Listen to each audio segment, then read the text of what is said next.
Hello दोस्तों, कैसे हैं आप सब। आज की हमारी कहानी है बहू की समझदारी। अगर अच्छी लगे तो चैनल को लाइक शेयर और सब्सक्राइब करना ना भूलें। अरे छोटी बहुरिया, जरा 4 कप चाय तो बना लेना। और सुन बहुरिया, दूध में पत्ती ही लगाइयो और बैठक में ले आ चाय। ना जाने कब यह समस्या खत्म होगी। इतना कहकर जानकी जी बैठक के बाहर ही पड़ी चारपाई पर बैठ गईं। रात के 10 बज गए थे। मिताली ने 5 कप चाय बनाई। पहला कप सास को यह कहकर दिया कि माँ जी, आप भी तो कई दिनों से परेशान हैं, और बाकी 4 कप अंदर कमरे में रखकर बैठक की चौखट पर ही खड़ी हो गई। थोड़ी देर बाद जानकी जी ने मिताली को चौखट पर खड़े देखा तो बोला, मिताली बहू, तुम यहाँ क्या कर रही हो? घर के आदमी लोग गंभीर मामलों में बात कर रहे हैं। जाओ अपना काम करो। बैठक में औरतों का रहना उचित नहीं। तुम्हें कुछ समझ नहीं आएगा। तुम जाओ अपने छोटे बच्चे को संभालो। मिताली, जिसने शादी से पहले लॉ की पढ़ाई की थी, लेकिन अपने परिवार वालों की किसी मजबूरी के कारणवश नौकरी नहीं कर पाई, वह थोड़ी देर खड़ी ही रही और उसने अपनी सास जानकी जी को कहा, माँ जी, मुझे कुछ बात सुनने दो। मैंने लॉ की पढ़ाई की हुई है, मैं पिताजी की मदद कर सकती हूँ। इस पर जानकी जी बोली, सुन बहुरिया, ज़्यादा जुबान मत चला। आई बड़ी वकील बनने। बहू है, बहू की तरह रह, ज़्यादा आदमियों की बराबरी मत कर। सास जानकी जी के ऐसे शब्द मिताली के लिए असहनीय थे, लेकिन फिर भी मिताली परिवार के लिए वहीं खड़ी रही। जानकी जी ने कहा, बहू, यह पढ़ाई लिखाई अपने मायके में ही जाकर सुनाना। हमने पढ़ी लिखी बहू इसलिए नहीं लाया कि वह हमारे घर के आदमियों पर रौब जमाए। तुम चुपचाप यहाँ से चली जाओ।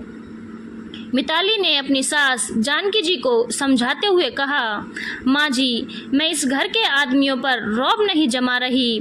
मैं 4 साल से इस घर में हूँ, लेकिन मैंने आज तक किसी से ऊंची आवाज़ में बात तक नहीं की।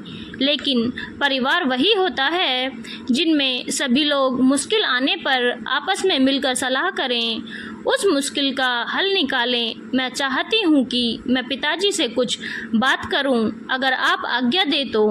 जानकी जी ने चिल्लाकर कहा, चुप हो जाओ। हमारे घर की बहू आदमियों के मामले में नहीं बोलती। तुमने देखा नहीं, मैं इस घर की सबसे बड़ी हूँ, लेकिन मैं भी घर के बाहर ही बैठी हूँ। अरे, तुम्हें इतना ज्ञान नहीं है, यह कानूनी दाव कैसे होते हैं, तुम्हें पता भी है क्या बात है।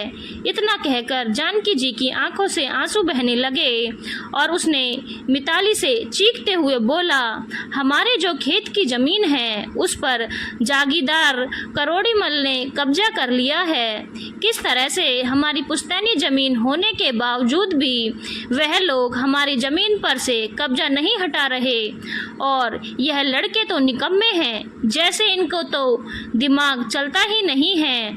अब इस बुढ़ापे में तेरे पिताजी क्या कोर्ट कचहरी के चक्कर काटें। इतना सुनते ही मिताली ने सिर की चुन्नी को थोड़ा सा आगे घूंघट के रूप में लिया और झुकी नज़रों के साथ बैठक के दरवाजे पर जाकर खड़ी हो गई और बोली, पिताजी, मैं आप लोगों से कुछ बात करना चाहती हूँ। आपके पास जितने भी पुराने कागज हैं वह आप मुझे दिखा दीजिए। मैंने लॉ की पढ़ाई की है, मुझे कानूनी बातों का आपके जितना तो ज्ञान नहीं, लेकिन थोड़ा बहुत ज्ञान है। ऐसी पढ़ाई किस काम की जो मुश्किल समय में अपने परिवार के ही काम ना आए। मिताली की बात सुनते ही उसका पति अजय बहुत गुस्सा हुआ और उसने मिताली को दरवाजे से बाहर की तरफ धक्का देकर वहां से जाने के लिए बोला, जिसकी तेज आवाज़ को सुनते ही ससुर शोभाराम बोले, रुक जाओ अजय बेटा, बहू कुछ कहना चाहती है तो उसे कहने दो। इस पर शोभाराम ने बहू को बोला, हाँ बोलो मिताली बहू, क्या बात है। मिताली बोली, पिताजी, मुझे वह सारे पेपर देखने हैं जिनमें उस जमीन के अंदर हमारा पुश्तैनी हक है। इतना कहते ही शोभाराम जी ने एक फाइल बहू के हाथ में देते हुए कहा, बहू, यह फाइल ले लो और जो पेपर चाहिए तुम मुझसे ही आकर बात करो। कल तुम भी हमारे साथ कोर्ट चलना।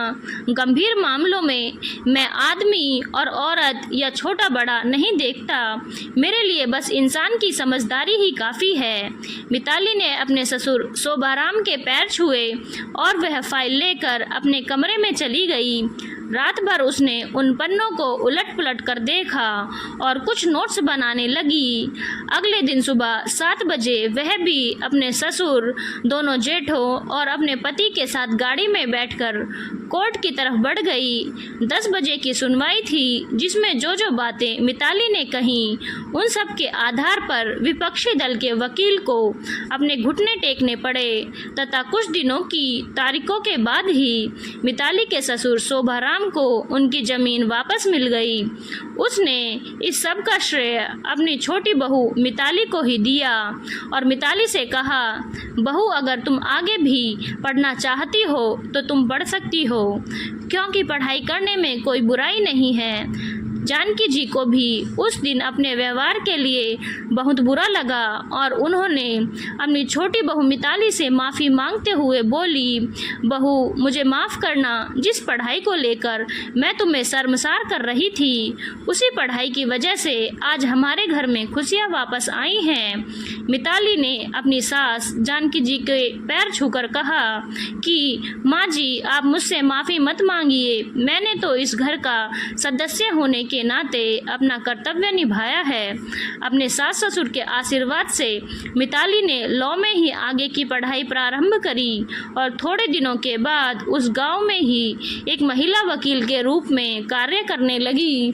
धन्यवाद दोस्तों, अगर आपको कहानी अच्छी लगी हो तो चैनल को लाइक, शेयर और सब्सक्राइब करना ना भूलें।